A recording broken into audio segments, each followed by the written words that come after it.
Ladies and gentlemen, my name is TotalBiscuit. I'm here to ask and answer one simple question. WTF is Stories, the Path of Destinies. Possibly the most generic name I've heard for a game in a while. Maybe not the smartest choice, because I have a feeling it will, as a result, fly under the radar of many people. Unfortunately, part of marketing, especially in a very, very saturated market, is to stand out from the pack, and a good way to do that is to have an interesting or eye-catching name. This is not. I mean, it's a combination of some of the most generic terms in gaming titles. In fact, I think the only way you can make it more generic is to put Reckoning in there somewhere, or Heroes, something along those lines. And that's a bit of a shame, because this game should stand out in many ways. Unfortunately, the title does not allow it to, so let me see if I can do that job. Spearhead Games is the developer behind this one. They were responsible for a title called Tiny Brains, which you might remember from PAX coverage I did several years ago, a 4-player co-op puzzle game in which you play various lab animals attempting to escape. It was actually quite fun. I enjoyed it a lot, and this is something of a departure from that, no doubt about it, but it does maintain some of the sense of humor, as well as one of the voice actors, the narrator, was actually in Tiny Brains as well. He does a damn good job here. He's very, very, very busy when it comes to video games, I've got to admit. He's in a lot of them, but no parts that you will probably recognize. Nothing leading at any rate, but I think after this one, I can safely say he probably should be, because he's got one hell of a storyteller voice.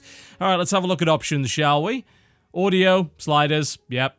Nothing really surprising here. This is not particularly fancy, low, medium, and high. Resolution for me only goes up to 1920 by 1200. Now, there are concerns on the forums that it doesn't go up higher than that. It would be nice if that was enabled, I have to say. Game's also capped at 60. Again, a little bit of a shame, but not too terrible. I'd like to see more graphics options than this, no doubt about it. The game looks nice. It has a unique aesthetic to it. Great art design, but it's certainly lacking in the tech department, even though it's on the Unreal 4 engine. That was something that confused me a little bit. You're running on Unreal 4 and this is the selection of options you give? Yeah, you can do better than that. Gameplay subtitles show the HUD and, of course, controls. Now, the game recommends you use a controller. I have played a session through with keyboard and mouse, or really mostly mouse, honestly, and one with controller. I will say the controller is a little bit more user-friendly. It's not that you can't use the mouse, it's just a little bit strange. The movement is controlled with the right mouse button and holding it down, and various combinations of left-clicking and pausing, and a couple of keystrokes as well. It's not ideal, it works fine if you don't have a controller, but I'd recommend a controller nonetheless, personal preference. At least the key prompts are correct in the tutorial if you're not using a controller, so all benefit to them for that. Now, Stories, A Path of Destinies is described as a bit of an action RPG. I don't know if that's really true. I'd say it's more of a sort of top-down-ish action adventure. It's probably more accurate, and the thing this game has going for it is that it has a bunch of different stories built into it. The game can be finished very quickly, in about 2 hours, but the game has 24 endings, and most of them are bad. So your goal is to find the proper ending, and of course you do that by making various choices throughout the game, and the more of these playthroughs you do, the more areas that you unlock, and the more stories and truths you uncover. I've beaten the game twice now, so I've got 2 of the 24 endings. Neither of those endings were good endings. They were actually very, very bad endings, so you probably don't want to do that. But the thing is that your character sort of goes back in time, having seen that outcome, and tries to change it. And it's told through the perspective of this narrator in this magical book here. So you're gradually figuring out all of the mistakes that you're making. The clouds parted over the Isles of Boreas. It was time to choose. The rebellion was in trouble. Ravens were scouting for the secret rebel base. They needed a game changer. Pieces of the Sky Ripper had surfaced. Renato knew that using it could go catastrophically wrong, but he was sure he could figure out how to use it safely. Also, a temple had risen out of empty desert. The Emperor had brought the Sky Ripper pieces up out of ancient burial by his obscene rituals. Could this be where the Iblis Stone was hidden? Someone better get it before he does, thought Renato. On the other hand, his old friend Lapino needed rescuing. Lapino was no game changer, but could Renato really leave an old friend to the Ravens?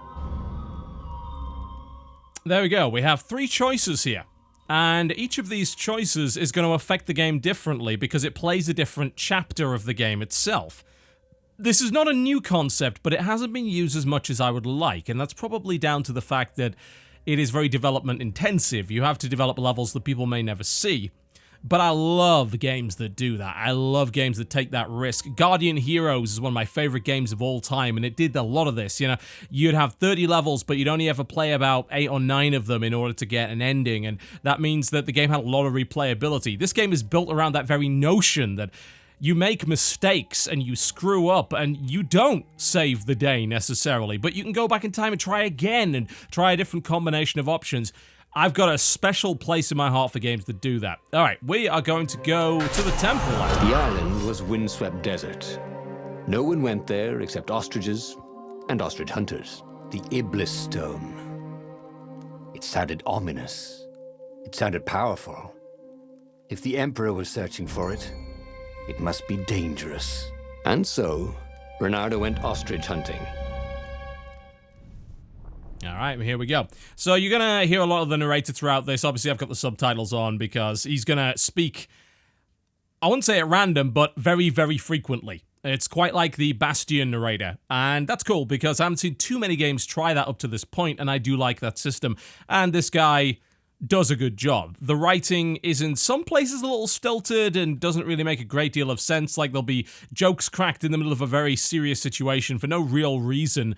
But for the most part, the writing is pretty good, and it suits the fairy tale nature of this game. I will say the loading times are a little long, and it doesn't make a great deal of sense as to why that is. I'm running off a PCIe SSD, which should be incredibly fast.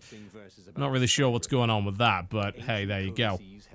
Alright, this is your character. He is Ronaldo or Ronaldo or something along those lines. He is a fox with a sword for whatever reason. This is the sword. I do like the sword swinging effect. I have to admit, that's quite stylized. Reminds me a little bit of Dust, an Elysian Tale and things like that. Now, you'll find these little workbenches around the place, and these workbenches allow you to equip different gems, which you can find in hidden containers, and also upgrade and build various swords. Now, there aren't a great deal of selection when it comes to weapons. There are 4 swords available, at least right now anyway, and you collect the resources in order to craft them, and you can also level them up as well. There is almost no difference between the hero sword, which is your default sword, and the firestorm sword outside of its particle effects and its right trigger ability. I assume this is the case with all of the other weapons as well, but these swords also act as keys, which will unlock different colored gates.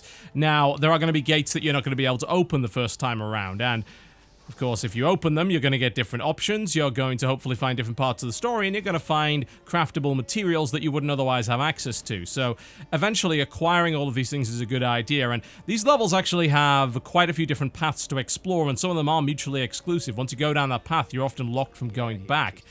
So I may perhaps wish to turn around here if it allows me to do so, because there's probably some stuff to explore and some things to find. The question is whether or not the game is going to let me do that. It will, actually, which is nice. You notice here I've got a little bit of a fire dash, which is using, I think, the default particle effects of Unreal Engine 4, which looks good, don't get me wrong, but I've already seen that particle effect quite a bit now. I guess no point in making your own particle effects if the engine already has them, but I have a feeling we're going to see an awful lot of those in games going forward. Now, as you run around the level, you will encounter these arena-style fights, which are going to lock you in. Very, very standard, nothing particularly complex about that idea, and you will be fighting various monsters, most of which are birds. The ravens are the primary antagonists of these games, so you'll be beating up these various ravens and things like that, but there are also other enemies that will be mixed in. And the combat system, as you're going to see, has a little bit of an Arkham influence to it. A lot of games do these days. It's a little bit odd, certainly, to see that from a kind of top-down or pseudo-isometric perspective, certainly, but it works relatively well. There are, however, issues with the combat that I think are maybe the biggest problems this game has, and I'll talk about it once we actually encounter that. There's also a little bit of weird lacking of animation there. Alright, here we go. So, here's some combat, and, it is very, very Arkham. You see an enemy coming at you, you can counter the attack, you bounce between enemies. You also have this sort of hook shot kind of thing which you can use. You can grab enemies and throw them at other enemies, and you also have the right trigger ability, which is something that will set enemies on fire, at least with this particular sword anyway. there is not a great variety of moves, and the biggest problem I've got with this game is, in fact, the combat, because there are elements of the combat which are relatively responsive, like dodging, for instance. Dodging is very responsive, it happens instantly, countering happens instantly, which is good, I like that a lot. However, the actual attacks feel like there's something of a delay on them, and it almost feels like you're actually encouraged to button mash more so than anything else, which is counterintuitive because the game is supposed to reward you for so-called perfect strikes, and it does with more combo meter, which will give you all sorts of different bonuses. The problem is that if you don't time your attacks correctly, it seems like the attack input almost isn't registered, and it doesn't feel particularly responsive. There's definitely a delay on it, and I find it very, very frustrating.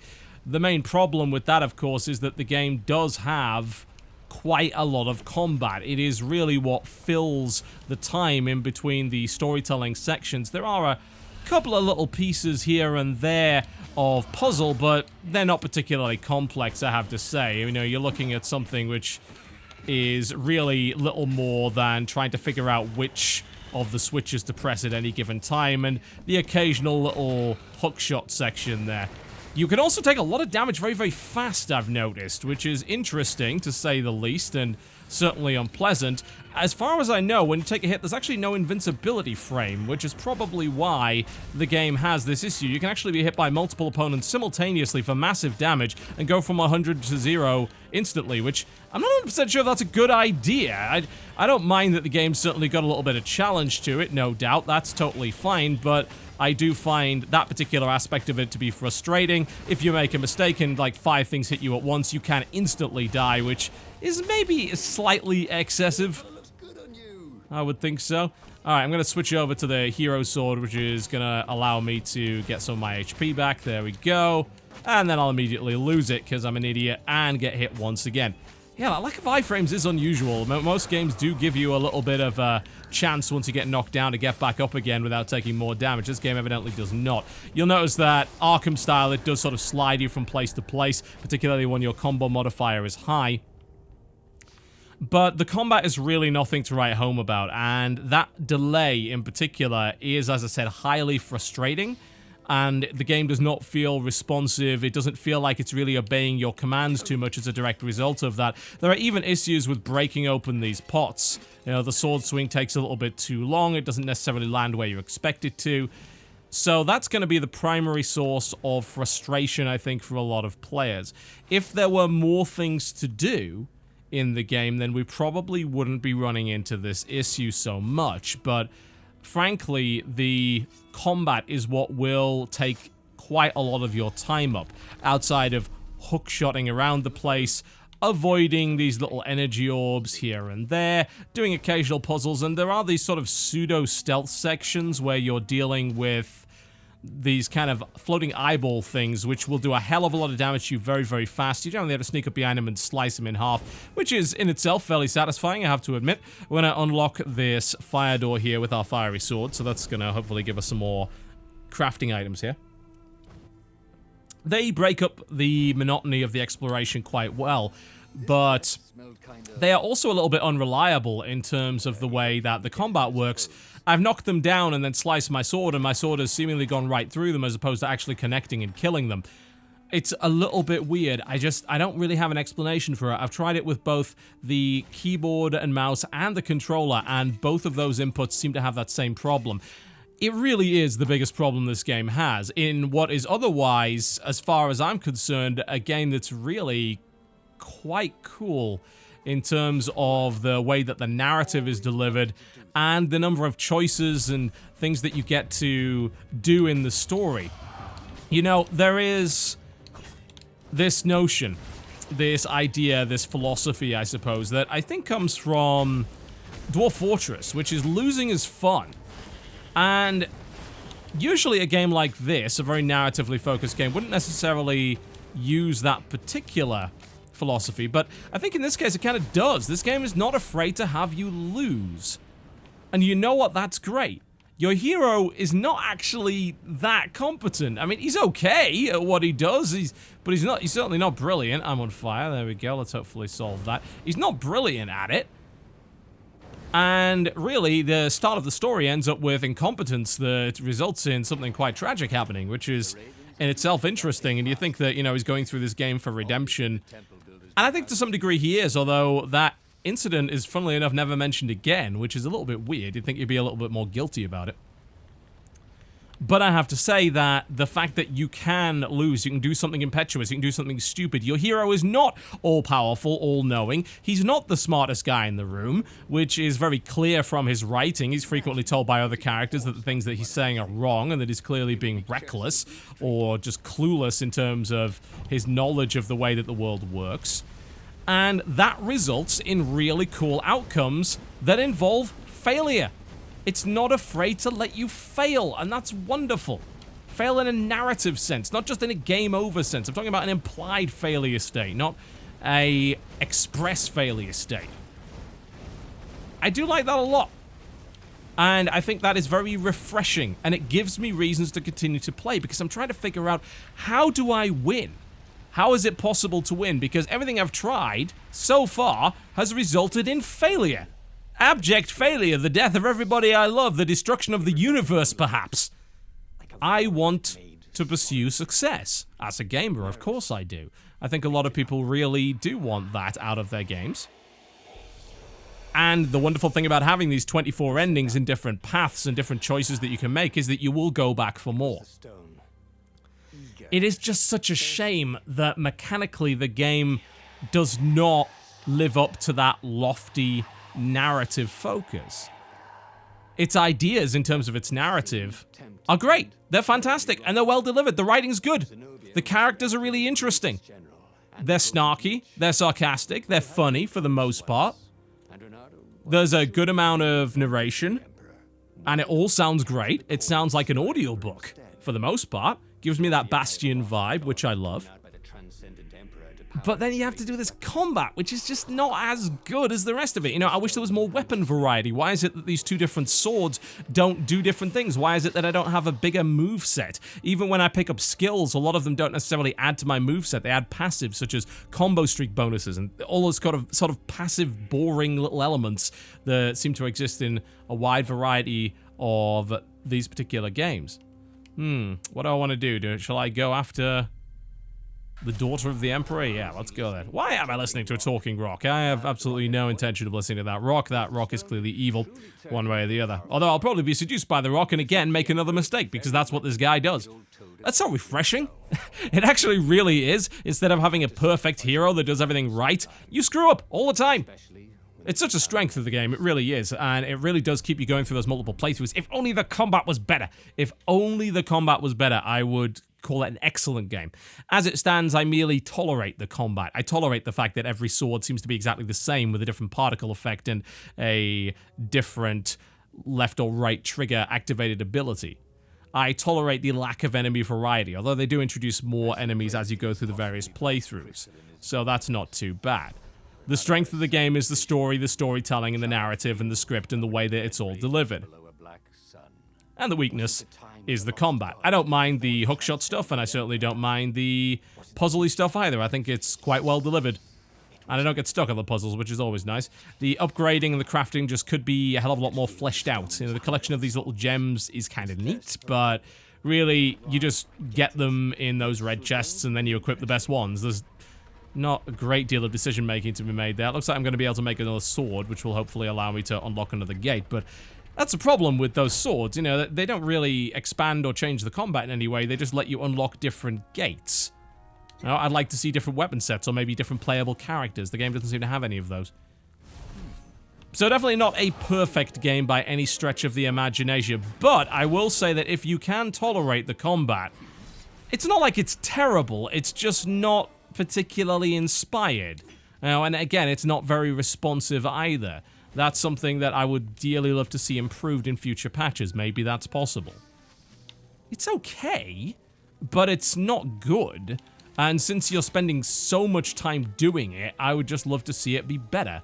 And that's the thing which hamstrings the game. And that's a real shame, because otherwise I'd be calling it maybe the next Bastion. But the fact of the matter is that Bastion had a really great combat system, and it also had excellent storytelling. This game has excellent storytelling, and again, the advantage of all of those different endings and stories to try out. That means a lot of replayability, but a relatively weak combat system. But it ain't a bad effort. I will absolutely say that. A little bit buggy, no doubt about that. Certainly could do with improvements here and there, but if you can put up with that, then I think you're going to enjoy this particular story, or indeed a large collection of stories. And like I said, I just love the fact that a game is willing to let you fail monumentally and kill all of your friends through your recklessness and complete lack of consideration. Isn't that cool?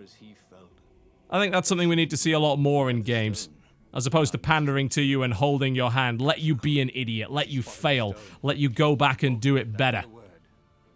That's the strength of the game. If that's what you're looking for, then maybe you might want to try this out, despite its generic name. Stories, Path of Destinies, ladies and gentlemen. It's available for $15 or your regional equivalent on Steam. It's also available, I believe, on PlayStation 4 as well. My name has been TotalBiscuit. Thank you very much for watching. If you enjoyed this video, then by all means do feel free to click the like button. If you do not, then the dislike button is right over there. And I'll see you next time.